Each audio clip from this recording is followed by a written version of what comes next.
Puji Tuhan. Haleluya. Puji Tuhan. Haleluya. Tuhan itu baik. Tuhan itu baik.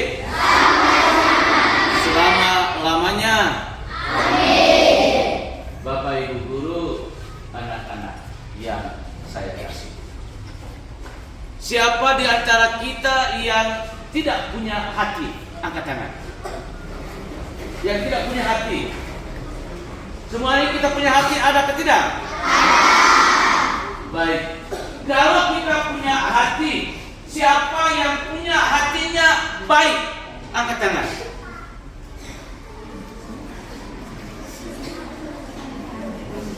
Siapa yang hatinya busuk?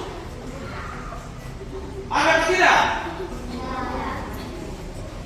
Ingat, hati kita yang baik dapat menjadi hati yang busuk ketika kita berbuat jahat.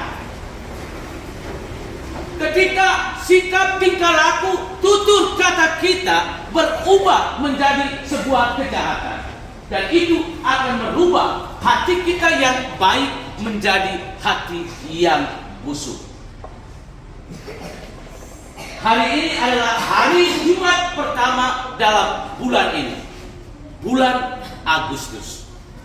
Dan di hari Jumat pertama dalam bulan ini, kita diajak secara khusus merenungkan kekudusan hati seorang Yesus.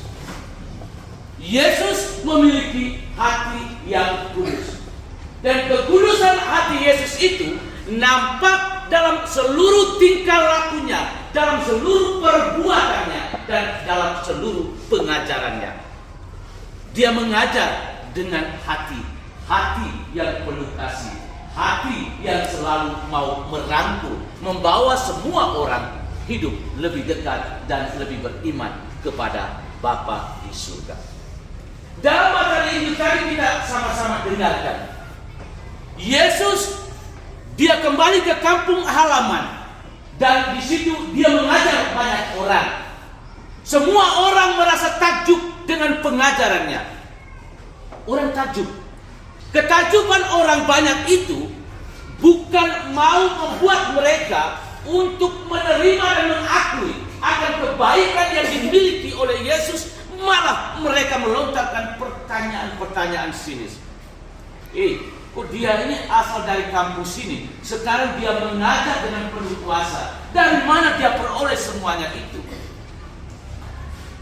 Mereka kenal orang tuanya. Dan pertanyaan ini akhirnya apa? Menimbulkan rasa cemburu, rasa iri hati. Rasa cemburu dan iri hati inilah yang berujung kepada penolakan terhadap Yesus.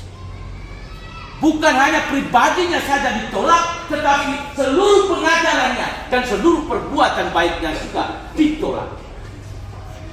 Karena itu Yesus katakan apa? Seorang nabi apa? Seorang nabi dihormati di mana-mana kecuali di kampung halamannya sendiri, tempat asalnya. Bayangkan bagaimana kalau diri kita berbuat baik lalu ditolak. Kamu rasa kecewa, sakit hati ke tidak? Siapa yang rasa biasa-biasa saja? Sakit hati. Saya buat baik, setelah itu dia balas berbuat jahat terhadap kita. Dia kekurangan buku tulis, saya sudah beri dia buku tulis, besok dia tambah saya. Itu kamu rasa bagaimana? Baik kan? Orang punya kebaikan dibalas dengan kejahatan. Sesungguhnya kita harus bangga kalau teman-teman kita punya prestasi yang baik. Bukan kita rasa cemburu, iri hati. Kita seharusnya mendukung. Kalau di antara teman-teman kita punya prestasi, punya kemampuan, punya talenta khusus, kita bangga bahwa ada teman-teman kita seperti ini. Jangan melihat diri bahwa dia kenapa dia lebih pintar, saya kok begini. Kok dia punya talenta seperti ini, dia punya bakat seperti ini, lalu saya begini. Lalu timbul apa? Rasa cemburu, rasa iri hati. Biasa kamu buat ke tidak? Omong jelas sedikit, biasa kamu buat ke tidak? Karena itu anak-anak, hari ini memasuki Jumat pertama. Dengan merenungkan kekudusan hati Yesus, kita diajar agar hati kita ini kita gunakan secara baik. Tempat kekudusan, kehadiran Allah itu sendiri. Kita menjadikan hati kita dan seluruh diri kita sebagai alat dan sarana yang membawa rahmat bagi sesama kita. Dan kekudusan hati kita itu harus kita tunjukkan, harus sungguh-sungguh nampak dalam sikap, tingkah laku, dan tutur kata kita yang baik dan benar. Sudah dengarkan? Ya.